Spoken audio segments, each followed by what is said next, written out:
My name is Clara Wall.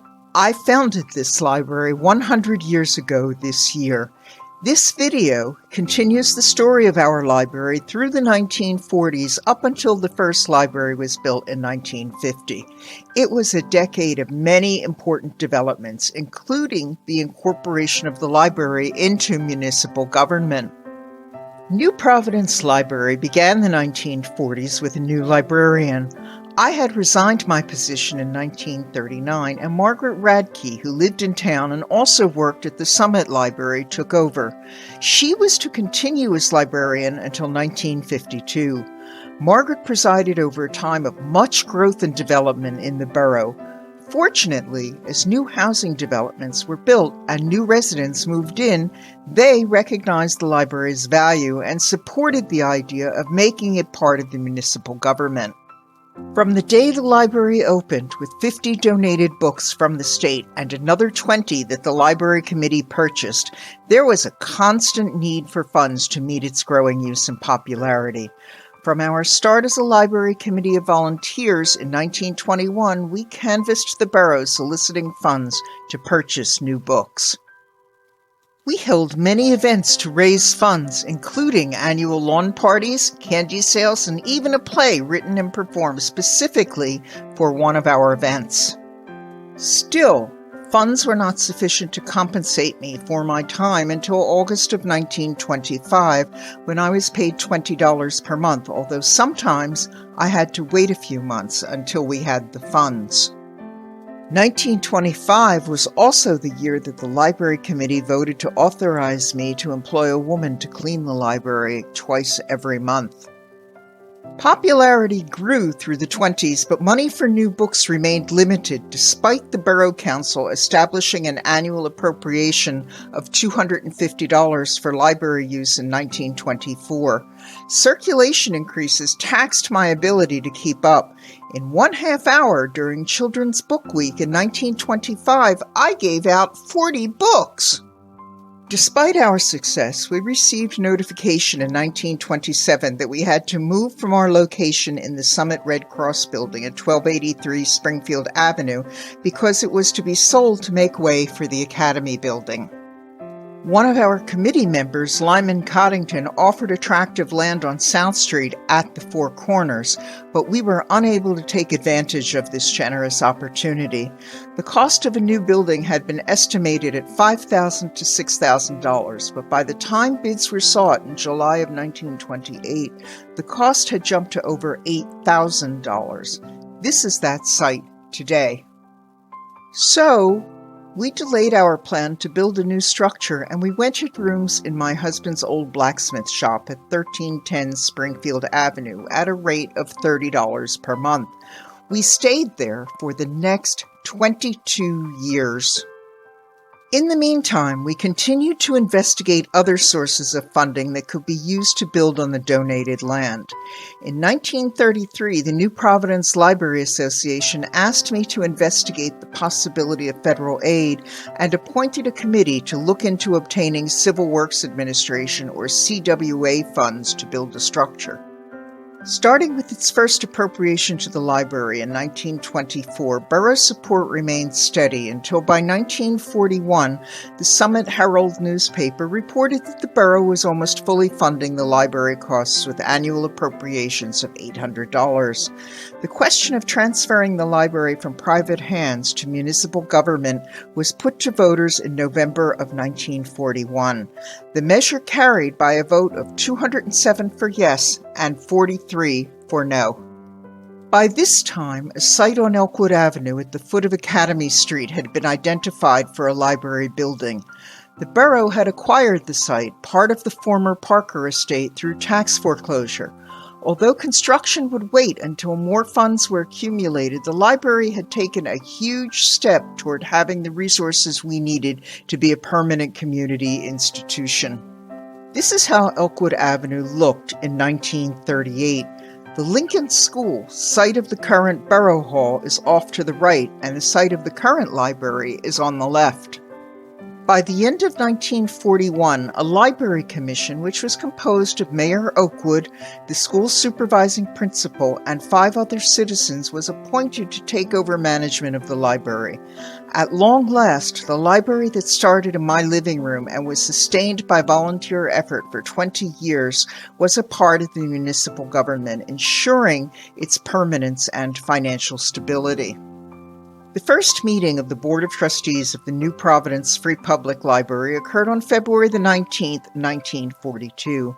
Officers were elected, my daughter Frances was again pressed into service as treasurer, and my friend Margaret Radke was appointed as librarian at a salary of $35 a month.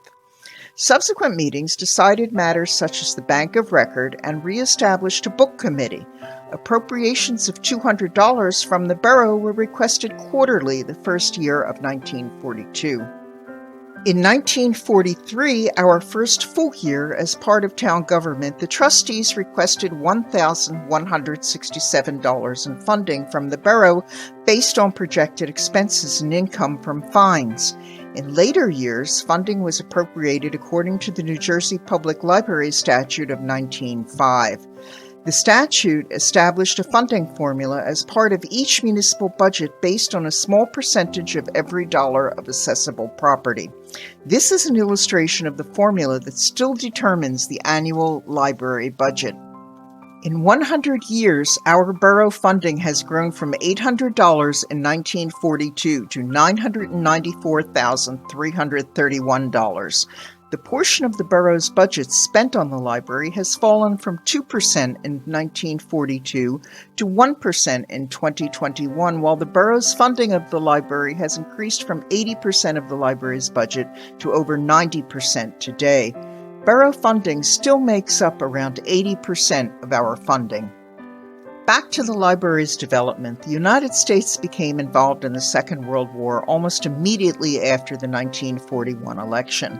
Bell Laboratories in the Murray Hill section, along with several other research organizations located in New Providence, expanded their operations to support the war effort. This expansion created a growing workforce, many of whom settled in New Providence. This, in turn, caused the construction of new housing developments and increased the tax base. This is a picture of Bell Labs shortly after the construction was completed in 1942. The town of New Providence grew rapidly in the 1940s.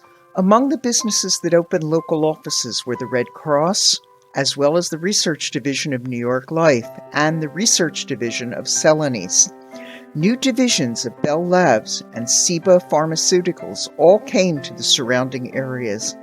Many of the people employed by these companies were engineers, research scientists, technicians, and sales personnel, young families who needed homes and schools.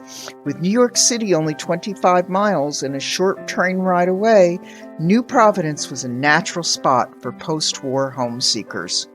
By the time I retired in 1939, we had long outgrown our rented space at 1310 Springfield Avenue. So by 1943, when we purchased 1,216 books, we were running out of space to put them, and more people were using the library. By 1944, we were routinely circulating over 700 books every month. We hit a high of 852 books in August of 1944. No wonder, then, that at the October 1944 board meeting, Mrs. Armstrong, board secretary, was requested to write to the Special Works Program Committee about post-war planning to announce the board's intentions to build a library after the war and to inquire about available funds for the project. In the end, it became a point of pride that the community came together to raise the funds needed to build a new library. Money was raised by various means, including trustee-sponsored card parties that netted almost $1,300. My daughter Frances was called on to organize these events. A 1949 War Memorial fundraising campaign resulted in $3,800 in cash and pledges from New Providence residents, and another $3,400 came from fundraising reserves raised since the library's founding in 1921. Finally, the Borough Council contributed an additional $3,900 to complete the needed funding.